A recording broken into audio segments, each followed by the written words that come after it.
우선 첫 번째 윤년에 대해서 말씀을 드릴 겁니다. 경제하고는 관련이 없다고 생각하실지도 모르겠지만 우리 인류의 역사에 있어서 매우 중요한 겁니다. 인류 역사에 매우 중요한 거기 때문에 알고 계시면 좋은데 올해는 2월이 29일까지 있는 해죠. 근데 이제 2024년이 29일까지 있고 2023년만 해도 28일까지밖에 없습니다. 근데 이제 그거 아세요? 2월 달에는 매 요일이 딱 4번씩 있어요. 당연하죠. 4칠 28일이니까 당연하죠. 근데 이제 그걸 얘기하면 그러는 분들이 계시더라고요. 근데 여기는 안 계시네. 다들 잘 아시는 분들이시구나. 어쨌든 간에 일주일이 매일 딱 4번씩 있는 게 2월이죠. 28일까지 딱 있다 보니까 2월이 수요일로 시작하면 3월 1일도 무조건 수요일로 시작합니다. 원래는. 근데 이번에는 29일까지 있다 보니까 3월이랑 2월의 요일이 다르게 되기는 하는데 어쨌든 간에 왜 하필 이번에 29일까지 있냐라는 거에 대해서 좀 말씀을 드릴 건데 일단 4년마다 윤년이 한 번씩 있다는 거는 다들 알고 계시죠? 아마 알고 계실 거라고 생각을 하고 있습니다. 그래서 2024년이잖아요. 4로 나누어 떨어지는 해마다 서력 기준이에요. 서력 기준으로 4로 나누어 떨어지는 해마다 윤년이 존재를 합니다. 그래서 하루를 더 추가를 해두고 있는데 왜 그러냐에 대해서 말씀을 좀 드려야 됩니다. 이거는 좀 약간 과학적인 이유거든요. 저희가 생각하는 1년이 사실 정확히 365일이 아닙니다. 우리 1년은 정확하게는 365.2422일이거든요. 근데 이제 여기 또 항성년과 회기년이라는 게 또 달라요. 항성년은 뭐냐면 지구가 태양 주변을 완전히 한 바퀴 딱 도는데 걸리는 시간이 항성년입니다. 근데 이제 이 문제는 우리 지구가 팽이를 돌려놓으면 팽이가 이제 점점 느려질 때쯤이면 이렇게 돌면서 뺑뺑 돌잖아요. 크게 돌면서 이렇게 돌면서 요걸 자체를 이제 세차 운동이라고 얘기를 하거든요. 약간 중학교 때 추억이 새록새록 떠오르시죠? 떠오르시나요? 세차운동이라고 하는데 이게 지구도 마찬가지로 26,000년을 주기로 세차운동을 하고 있습니다. 근데 아마 우리는 죽을 때까지 그 세차운동을 한다는 걸 느끼지는 못할 거예요. 우리가 이제 그 북쪽 하늘에 고정되어 있는 걸 북극성이라고 얘기를 하잖아요. 근데 지금은 그게 여기 위로 쭉 올라가면 이쪽에 북극성이 있으니까 그거일 뿐이지만 13,000년쯤 뒤에는 이 베가라는 별이 우리의 북극성이 될 겁니다. 근데 어쨌든 간에 이렇게 세차운동을 하다 보니까 요 항성년과 지구 뺑뺑 도는데 춘분 아시죠?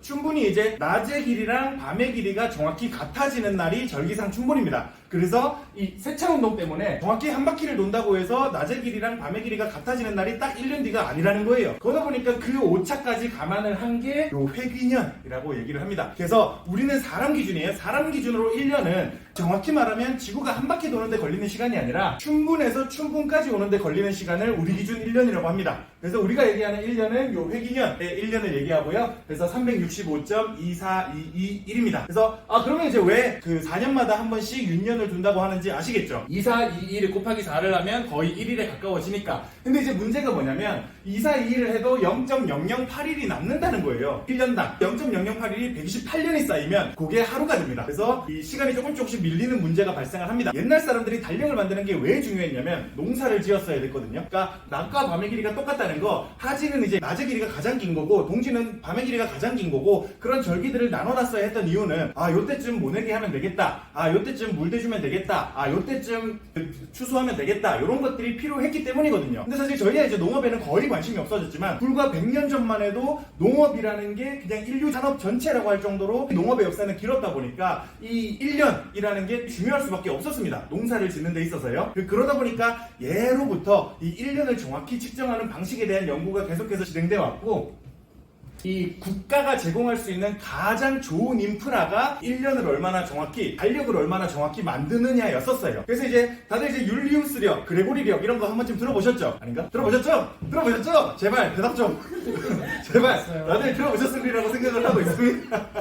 어쨌든 간에 이 율리우스력이 만들어진 게 이 율리우스 카이사르라는 사람이 만든 겁니다. 다들 들어보셨죠? 율리우스 카이사르는. 네. 그래서 그 사람이 이 로마의 황제로서 주사위는 던져졌다라고 하면서 루비콘강을 건넜던 사람이잖아요. 그 사람이 이제 기원 후 325년에 율리우스력이라는 달력을 만들었습니다. 근데 그때 달력을 만들 당시에 이미 1년이 정확히 365일이 아니라 365.25일쯤 되는구나 라는 거를 이미 알았어요. 그래서 325년에 바로 나누어 떨어지는 해는 윤년으로 정하겠다라고 얘기를 했습니다. 그게 이제 율리우스력고요. 근데 이제 제가 아까 365.2422일이라 했으니까 0.008일의 오차가 계속해서 쌓여갈 거잖아요. 율리우스력에서는. 그거를 이제 보정한 게 그레고리력입니다. 중세시대에요. 1582년에. 그때 당시에는 이탈리아 로마의 교황청이 가장 권위가 있는 시기였고 교황을 중심으로 해가지고 이 그레고리우스 13세인가 이름을 따가지고 그레고리력이라고 정한 겁니다. 그때 이제 배포를 했었어요. 그렇게 배포된 게 그레고리력이었고 그래서 이제 그 0.0081의 오차를 수정하기 위해서 4로 떨어지는 해는 윤년으로 하는데 100으로 떨어지는 해는 윤년으로 안 하겠다. 그 와중에 400으로 나누어 떨어지는 해는 또 윤년으로 하겠다라고 얘기를 했습니다. 이제 2100년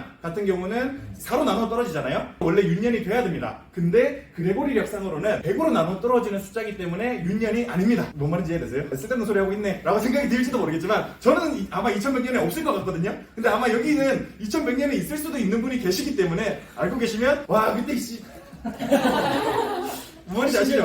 80년 전에, 77년 전에 그 성수역이라는 아저씨가 그런 얘기를 했는데, 야, 이게 오는구나, 라고 생각을 하실 수도 있으니까, 기억해두세요. 2100년에는 윤년이 아닙니다. 2100년은 윤년이 아니에요. 그리고 2200년도 윤년이 아니고, 2300년도 아닙니다. 근데 2400년은 또 윤년이 됩니다. 그래서 이제, 요거를 수학적으로 좀 따져보면요. 그러면 총 400년 중에서 303번이 윤년이 아니게 되는 평년인 거고, 그리고 97번이, 그러니까 100년, 200년, 300년, 요게 이제 윤년이 아닌 해니까 이제 윤년이 97번이 되게 됩니다. 그래서 이제 일수를 다 곱해가지고 400년을 나눠보면 360.5.2425일이 되는 거예요. 그래서 지금 우리가 얘기하고 있는 폐귀년 과 가장 가까워지는 거죠. 지금도 물론 0.0003일 정도의 오차가 발생을 하다 보니까 한 2500년마다 하루에 오차가 생기기는 합니다. 그래서 이제 뭐 역법상 뭐 어떻게 하자 저렇게 하자 이렇게 얘기를 해서 3600년마다 또 윤년을 두자 뭐 이런 얘기를 하는데 그것까지 계산하기에는 저희가 좀 많이 복잡하잖아요. 2500년 뒤에 오차로 생기는 것쯤은 그때 사람들이 알아서 해결하겠지 라는 식으로 좀 생각을 해서 저희는 지금 그레고리력을 전 세계적으로 통일해서 쓰고 있습니다. 그래서 뭐 그나마 공식적으로 그레고리력을 안 쓰는 게 일본 정도일까요? 일본은 이제 자기들 왕을 원년으로 해가지고 1년, 2년, 3년 우리나 옛날에 이제 조선 때처럼요 그렇게 하고 있는 건데 우리는 공식적으로는 요 그레고리력을 쓰고 있다라고 말씀을 좀 드릴 수가 있겠습니다. 약간 여기서 이제 여담을 좀 드리자면 줄리우스력이 325년이었고 그레고리력이 1582년이었습니다. 그래서 여기서 여기까지 오차가 1280년이거든요. 그래서 이제 여기서 여기까지 이 일수가 열흘이 밀린 거예요. 6년이 4년마다 있을 때는 128년마다 하루씩 밀리게 되니까. 그래서 그레고리력을 처음 발표할 당시에는 3월이 3월 1일로 시작한 게 아니라 3월 11일로 시작했습니다. 열흘을 그냥 딱 없애버린 거죠. 그냥 통째로. 그래서 그런 뭐 여담이지만 알고 계시면 재밌는 이슈가 있다. 그리고 이제 달력에 대해서도 좀 재밌게 말씀드릴 게 되게 많은데 이 줄라이가 7월이잖아요. 줄라이가 줄리우스 시저에서 따왔다는 거 아세요? 다들 알고 계시는구나.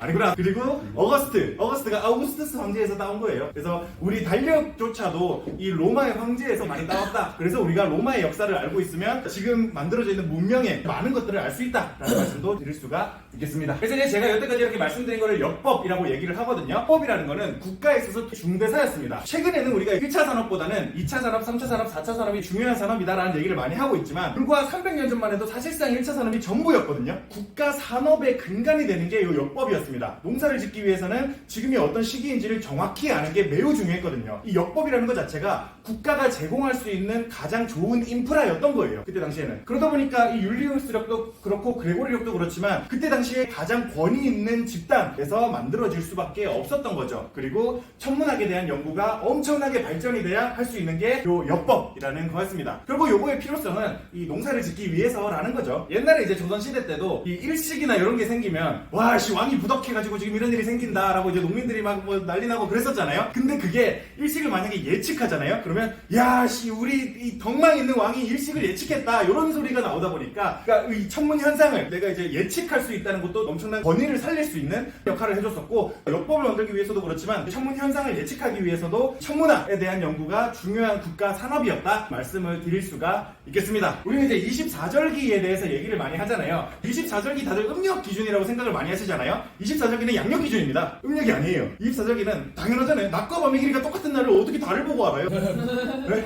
달을 보고 안다고요? 혹시 몰랐어.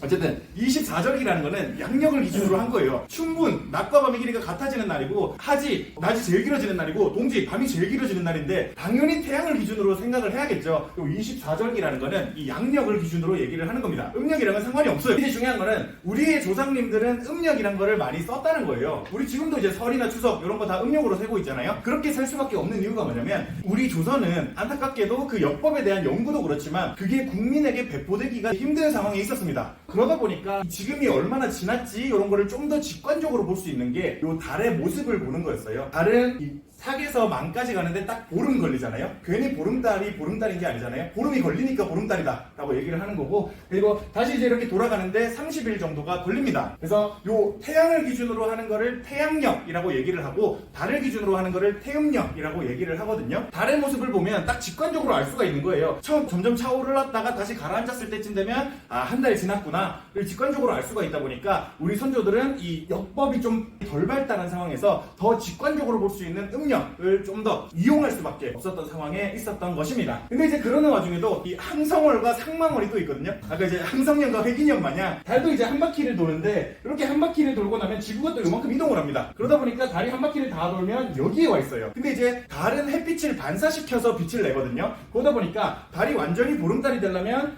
태양, 지구, 달 이렇게 완전 수평이 돼야지 되는 거예요. 이제 여기쯤 왔을 때는 달이 요만큼 더 가야지 완전히 보름달에서 보름달이 되는 거죠. 그래서 정확히 한 바퀴를 도는 시기를 항성월이라고 얘기하고, 이게 27.3일 정도가 걸립니다. 그리고 이제 여기서 조금 더 가서 이 완전 보름달에서 보름달이 되는 거를 상망월이라고 부르고, 숫자가 29.5일 정도가 걸립니다. 또 이제 생각을 해볼 만한 포인트는, 우리 1년은 365일이잖아요. 옛날 사람들은 달이 이제 12번 차올랐다가 12번 가라앉으면 1년이 지났구나 라고 생각을 하게 됐었겠죠, 아마. 그러니까 달을 보고 음력을 나눈 거니까. 근데 중요한 거는 29.5일이 12번 쌓이면 354일이라는 거예요. 아니 1년은 365일인데 남은 10하루는 어떻게 할 겁니까? 그래서 이제 우리가 두는 게 윤달입니다. 지금은 이제 윤년이지만, 그래서 윤달은 대충 한 1년에 11일 정도의 오차가 생기니까 대략적으로 2, 3년에 한 번씩 윤달을 보여. 그래서 만약에 윤달이 2월에 있으면 그 해는 쌍춘년이라고 얘기를 하는 거고, 아마 작년이 쌍춘년이었을 겁니다. 그래서 그 윤달은 언제 있을지 모르지만 어쨌든 그렇게 윤달을 한 번씩 더 가지고 음력과 양력 간의 오차를 보정해주고 있습니다. 또 정확히는 19년마다 7번 두고 있습니다. 윤달을. 대충 한 2, 3년마다 한 번씩 윤달이 있다라고 생각을 하시면